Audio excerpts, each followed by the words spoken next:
thank you so much for joining us for this series. And I know it's been an encouragement and a challenge to all of you. I've heard stories of what God is doing in and through you. And I want to leave you with two challenges. The first is to the person that is feeling drawn toward evangelism, towards ministry outside of the church to people who are far from God. I want to share a story with you of what putting all of these things together might look like for you. So I go out on Tuesday afternoons with my buddy, Pastor Chuck Tanner, and we've gone to the mall.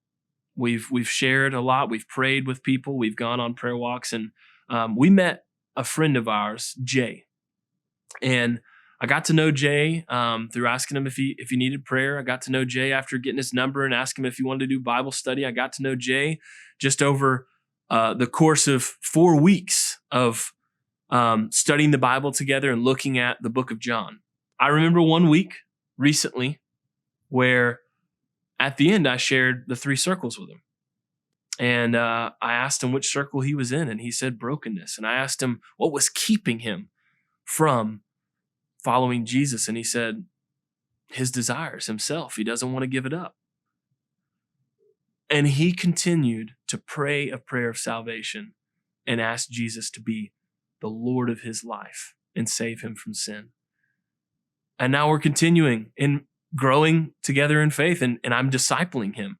And so that's kind of putting all these tools together, that we went out into a new field.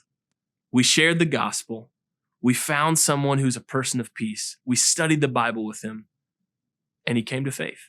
So for those of you who are drawn to that, join us in that kind of labor. Join us in getting outside of the church and reaching those who are unreached. The second charge and encouragement that I have is, maybe you say, man, I want to do that in my workplace. I do want to follow through, but my real heart and desire is for those within the church.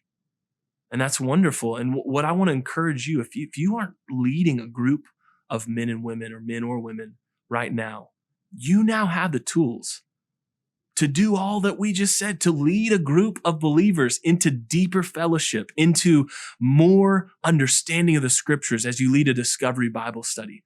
And so I just want to challenge you. We need more leaders like that. We need more small group leaders in our church. So just pray. Pray about both of those responses and ask the Lord, what are the next steps for me as we close this series out?